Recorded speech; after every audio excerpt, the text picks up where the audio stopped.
vous met en avant donc que l'entreprise veut réaliser donc une analyse financière entre l'année 2020 et 2021.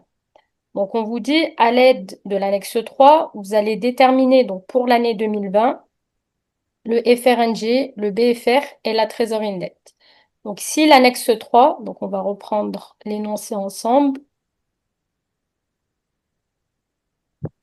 Donc ici, vous avez l'année donc 2020, d'accord, que vous allez établir les calculs et l'année 2021. Donc, comme d'habitude, quand on vous pose ce genre de questions, vous définissez la formule, d'accord? Déjà, vous définissez la notion, ensuite vous posez la formule et ensuite vous donnez vos calculs, d'accord? Donc tout d'abord, on va définir la notion de FRNG. N'oubliez pas le jour de l'examen. Bien évidemment, les capitaux propres, c'est un réflexe, mais toujours dans la partie dette, vous avez donc les dettes court terme, mais vous avez aussi une partie long terme. Donc là, en l'occurrence, on vous dit emprunt et dette auprès des établissements de crédit. Il y a un petit 1 et on vous dit pour l'année 2021, il y a des concours bancaires courants. Mhm. Donc, étant donné que pour l'année 2020, on ne vous Mhm. précise pas, ça sous-entend que la totalité, c'est long terme. D'accord? Donc ici, vous allez prendre vos 57 439. Vous allez ajouter vos emprunts et dettes à hauteur de 58 564 et vous allez déduire du coup votre total actif immobilisé à hauteur de 224 613. Donc on trouve moins 8 610. Alors déjà, si on devait interpréter le résultat, vous allez dire quoi le jour de l'examen?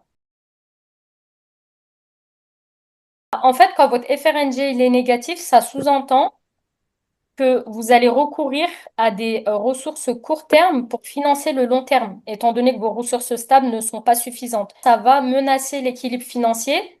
Et si votre société, donc vous allez financer du long terme avec du court terme, malheureusement, c'est ce genre de situation qui va provoquer la cessation de paiement.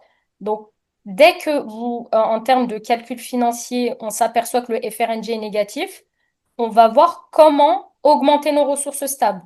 Donc, soit à travers les apports, c'est-à-dire augmenter le capital à travers les apports associés, soit augmenter les dettes financières long terme, mais on ne peut pas financer du court terme avec du long, oui, financer du long terme avec du court terme. C'est le total de votre actif circulant hors disponibilité et le total de votre passif circulant hors du coup concours bancaire courant. Donc là, par exemple, pour l'année 2020, donc ici, on a pris donc l'actif circulant, donc 504 plus donc 24 741. Donc ici, quand vous reprenez votre tableau, on a additionné les deux. Ensuite, vous allez déduire donc les 14 113 qui font référence du coup à vos fournisseurs et les 23 291. Et vous trouvez moins 12 159. Ton Ok. résultat, il est négatif, ça signifie qu'il y a un excédent de trésorerie. Ça veut dire ça concrètement. Pourquoi? Parce que si ton résultat, il est négatif, concrètement, ça veut dire quoi? Ça veut dire que ton passif circulant, il est plus élevé que ton actif circulant. Et rappelez-vous, on avait dit que le passif circulant, c'est quoi? C'était des dettes. Et les dettes, du moment que tu les as pas payées, bah, c'est encore dans ta trésorerie. On est Mhm. d'accord? C'est pour ça qu'on Oui. parle d'excédent de trésorerie. Donc là, au final, on n'a pas un besoin de trésorerie, on a un excédent. Et vous allez voir, vous allez comprendre par la suite l'équilibre justement entre FRNG et BFR. Vous trouvez combien en trésorerie nette? Pourquoi on retrouve une trésorerie positive malgré un FRNG négatif? Pourtant, le FRNG, il est négatif. Mais pour la simple et bonne raison que du coup, votre excédent, il est supérieur à votre FRNG. Donc, au final, il vous reste quand même une trésorerie nette positive à hauteur de 3 549. Donc, question suivante. On vous dit, déterminer pour l'année 2020 les soldes intermédiaires de gestion, donc le chiffre d'affaires net transport, le résultat d'exploitation et le résultat net comptable. Donc, quand on vous dit le chiffre d'affaires net transport, ça fait référence à quoi concrètement? À la sous-traitance. Donc, le CA net de transport, vous avez trouvé combien? Rappelez-vous, les soldes intermédiaires, c'est toujours lié au compte de résultat. Donc ici, vous avez la colonne produit, la colonne charge. Le chiffre d'affaires en 2020, il est à 237 655. Dit que c'est à hauteur de 25 000. Donc là, concrètement, vous notez chiffre d'affaires net égal à 237 655 moins les 25 000. Et on retrouve. Du coup, là, on va passer à la question suivante. C'est le résultat d'exploitation.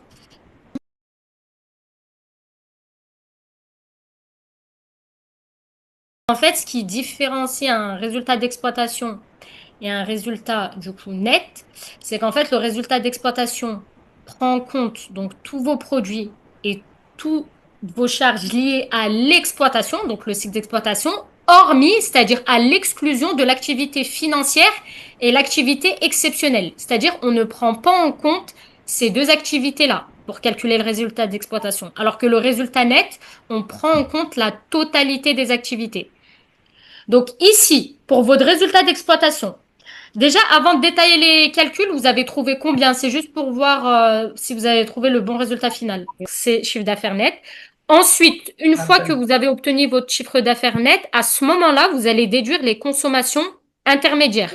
Regardez, donc là, on a pris donc nos produits, production vendue à hauteur de 237 000. On a déduit la sous-traitance pour avoir justement le CA net à 212 655. Tout le monde est d'accord jusqu'à présent? Ensuite, on déduit donc les consommations intermédiaires. La totalité du poste consommation intermédiaire, c'est 175 702. Mais du coup, là, je dois déduire la sous-traitance parce que si je le déduis pas, c'est-à-dire que je le déduis deux fois au niveau du CA et encore au niveau des consos. Donc, c'est-à-dire que la valeur nette en réalité des consommations intermédiaires, c'est 175 702 moins les 25 000. Est-ce que ça vous fait 150 702 les consommations intermédiaires? Ensuite, vous allez déduire les impôts et taxes pour le résultat d'exploitation. Parce que là, je vais vous mettre la formule. Là, en réalité, c'est juste appliquer la formule des soldes intermédiaires. Donc ici, on vous dit de déduire du coup les impôts et les taxes et les charges de personnel. Donc là, les charges, vous avez 42 348, plus les charges sociales à hauteur de 13 788. Et aussi sur le tableau, vous avez des dotations aux amortissements, ici à hauteur de 18 478. Donc au total, quand vous faites chiffre d'affaires net moins le total des charges d'exploitation, on obtient moins 19 000. Donc là, votre résultat d'exploitation, il est négatif. D'accord? Ensuite, le résultat net, vous pouvez me donner le calcul?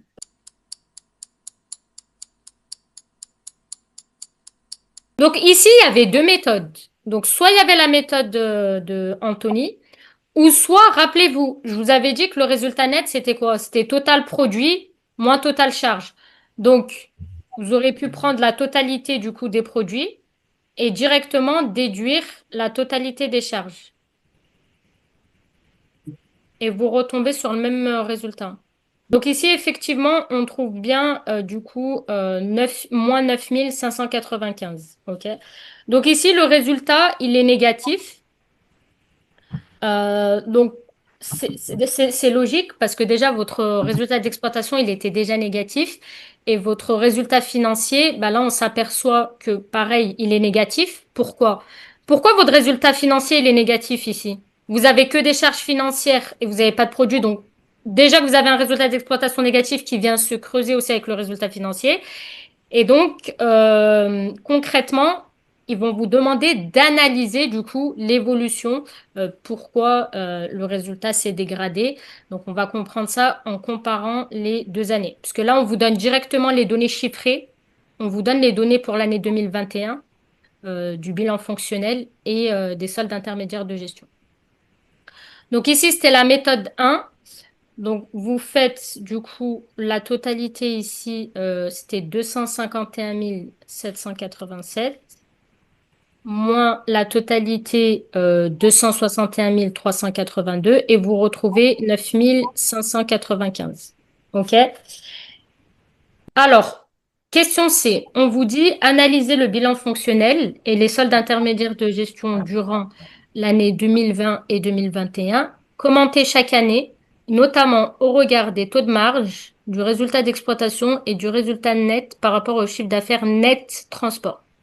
Donnez votre avis général sur la situation et la rentabilité de cette société. Qu'aurait dû faire Monsieur Fred pour que sa société présente un bilan fonctionnel équilibré? Ok. Moi, ce que je vous conseille le jour de l'examen en termes de présentation, toujours présenter sous forme de tableau. C'est-à-dire que vous allez reprendre ici vos années, d'accord, 2020-2021. Vous allez reprendre les postes donc de l'équilibre et vous allez du coup commenter l'évolution. C'est-à-dire, est-ce que du coup ça a augmenté, est-ce que ça a diminué, et vous allez donner donc l'évolution en valeur et l'évolution en pourcentage. Donc ici, votre FRNG en 2020, il était à moins 8610 et en 2021 à moins 2835. Donc ici, en termes d'évolution, vous allez dire quoi concrètement? Comment a évolué le FRNG? En valeur, donc il y a une évolution de 5775 et en pourcentage, donc à votre avis, pourquoi le pourcentage il est négatif ici? Pour la simple et bonne raison, en fait, quand vous appliquez la formule ici, donc valeur d'arrivée moins valeur de départ divisé, donc je mets les parenthèses par valeur de départ fois 100, ici, quand vous faites la différence entre les deux, donc votre évolution, elle est positive. Mais quand vous allez diviser par la valeur de départ, qui est du coup négatif, logiquement, votre taux va être négatif. Mais en termes d'interprétation, le FRNG s'est amélioré. En fait, il y a eu une progression, même si on reste toujours en négatif, mais il y a une amélioration. Ensuite, concernant le BFR, du coup, on est d'accord qu'il n'y a pas de besoin ici. C'est juste que du coup, l'excédent, il a diminué, tout simplement. Et ensuite, la trésorerie nette, en fait, il y a une dégradation parce que vous passez du coup de 3549 à 113. Donc, il y a une dégradation, mais on est bien d'accord que votre résultat, il reste positif. C'est-à-dire que la trésorerie, elle reste positive, mais il y a eu une dégradation à hauteur, il y a eu une baisse plutôt de 96,81%. Donc ça, c'est pour la partie bilan fonctionnel. Ensuite, pour la partie donc solde intermédiaire de gestion, ce qu'il faut mettre en avant ici, comme tu as dit, donc tu dois dire que le résultat d'exploitation reste négatif, mais il y a une amélioration du coup du résultat, c'est-à-dire que le déficit, il est moins important, mais ça reste quand même négatif. Et C'est ça. ensuite, le résultat net comptable. Donc là, vous allez dire quoi? Que le résultat net comptable, c'est du coup dégradé, d'accord? Étant donné que vous passez de moins 9595 à Moi, moins 16364.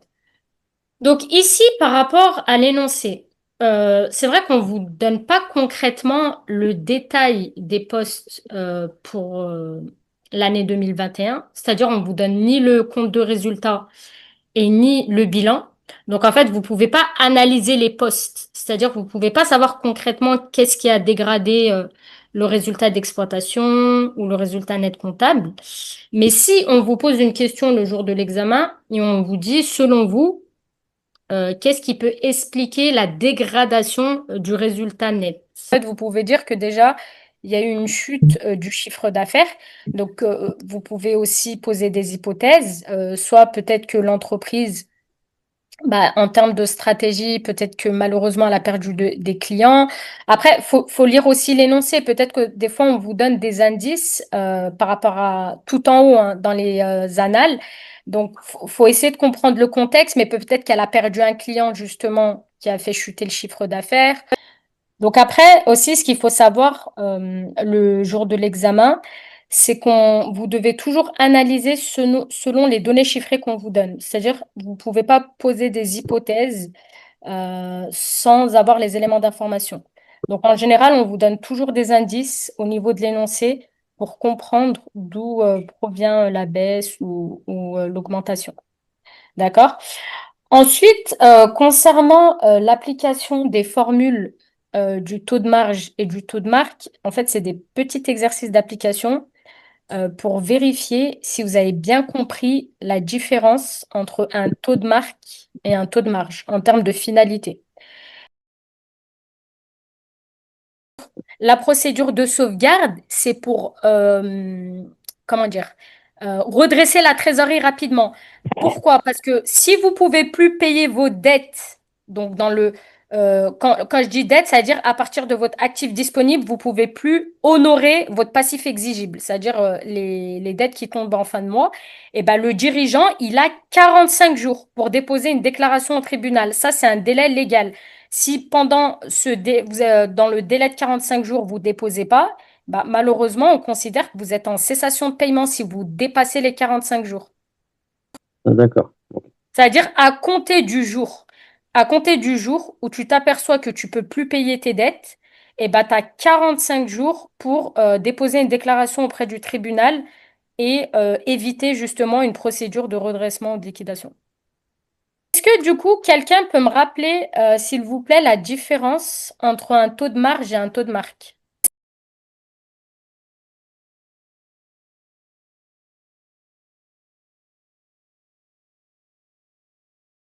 Donc en fait, le seuil de rentabilité, c'est le rapport entre tes charges fixes et ton taux de marge sur coût variable. Donc coût variable, ça veut dire que tu vas prendre en compte que tes charges variables. C'est pour ça que j'ai mis une petite étoile et j'ai mis en avant que ton taux de marge sur coût variable, c'est ton chiffre d'affaires moins les charges variables uniquement. Donc ça, on appelle ça la marge variable. Mais étant donné que là, on parle de taux, bah, quand on parle de taux, tu divises par le chiffre d'affaires et tu multiplies par 100. C'est-à-dire que quand ta formule, c'est charge fixe divisée par un pourcentage, par le taux de marge sur coût variable. En fait, marge sur coût variable, c'est ton chiffre d'affaires moins tes charges variables. Et le taux, eh ben, c'est ta marge divisée par le chiffre d'affaires fois 100. Parce qu'un taux, il s'exprime toujours en pourcentage. On va reprendre le taux de marque et taux de marge. Donc, le taux de marque, en fait, c'est votre marge par rapport à votre chiffre d'affaires. D'accord? Alors que le taux de marge, c'est la marge que vous générez à partir du coût d'achat. Donc, à votre avis, euh, pourquoi une société, elle applique deux taux différents? C'est-à-dire, c'est quoi la finalité justement de cette comparaison? L'interprétation, par exemple, quand une entreprise, elle va calculer son taux de marge, en fait, son objectif, c'est pour, par exemple, pour savoir, je vous donne un exemple, pour 1 euro de charge, c'est-à-dire de coût engagé, combien je vais générer de marge par rapport à ce que j'ai engagé en termes de frais et dépenses. Alors que le taux de marque, c'est l'inverse, c'est par rapport à ce que j'ai facturé au client, d'accord? Donc par rapport au chiffre d'affaires que j'ai généré, ma marge, elle s'élève à combien? En fait, c'est juste que le ratio, c'est pas le même. C'est-à-dire qu'il y en a un, on veut interpréter par rapport au coût qu'on engage et l'autre par rapport au prix qu'on facture. C'est-à-dire par rapport au prix qu'on facture, notre marge, elle s'élève à combien? Et ici, le jour de l'examen, vous allez vous apercevoir que parfois, on va vous demander de déterminer un chiffre d'affaires, soit à partir du taux de marque ou soit à partir du taux de marge. C'est pour ça que les formules, elles sont à connaître par cœur, parce que du coup, si vous ne connaissez pas les formules par cœur, bah, vous allez avoir des difficultés à définir le chiffre d'affaires. Donc c'est pour ça que je vous ai mis des exos. C'est vraiment, vous allez voir, ils sont très simples. C'est juste pour appliquer les formules, les exercices. C'est voilà, c'est juste le ratio entre la marge et le chiffre d'affaires ou l'inverse. Déjà, la première question, elle est simple. On vous dit juste la marge. Donc la marge brute, elle est à combien là? Là, en termes de données chiffrées, vous allez juste donc faire la différence. Donc là, nos ratios, vous allez diviser par 1450. Et là, vous allez les diviser par 2200. Donc ça, c'est la principale différence par rapport à la formule, d'accord? C'est-à-dire du taux de marge et taux de marque. Ensuite, vous allez voir juste après. Donc, c'est ce genre de question qui peut tomber à l'examen, justement. On va pas vous demander juste de calculer un taux de marque ou autre, c'est plutôt de déterminer le chiffre d'affaires. C'est ça qui tombe à l'examen. Mais pour pouvoir déterminer, il faut déjà comprendre les deux formules. Donc ici, on vous dit un transporteur a réalisé une prestation dont le coût de revient est de 12 500. On vous dit que la direction souhaite obtenir un taux de marge de 25%. Déterminer donc le chiffre d'affaires à facturer pour atteindre ce taux de marge à 25%. Donc, à votre avis, quel est le calcul à établir. Donc, vous reprenez votre coût d'achat qui s'élève à 12 500 et vous multipliez par 1 plus le taux de marge. Donc, indirectement, c'est 1,25. Ici, vous trouvez le chiffre d'affaires minimum à réaliser, c'est de 15 625. C'est-à-dire, pour réaliser une marge de 25%, vous devez au minimum réaliser un chiffre d'affaires de 15 625. Là, vous trouvez combien le total pour les charges variables? Ensuite, on vous dit calculer le coût total. Donc là, vous allez additionner quoi? Bien, donc là, on trouve 18 000, ok? On a juste additionné les deux. Et ensuite, on vous dit quelle est la marge totale. En trajet fois 700 euros, on retrouve 21 000. Et ensuite, la marge, il suffit juste de faire la différence entre les deux. Donc là, jusqu'à présent, on est d'accord. Ensuite, on vous dit donc déduisez le taux de marge et le taux de marque. Donc là, la formule, on va faire quoi pour le taux de marque?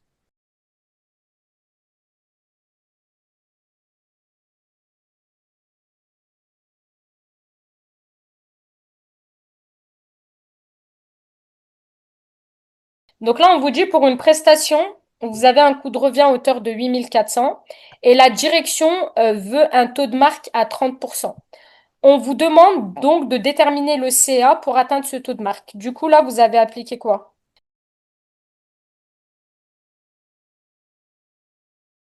Donc ici, notre marge. Quand on fait le calcul, on est à combien? 12 000 moins 8 400. OK. Ensuite, la formule du taux, donc taux de marque.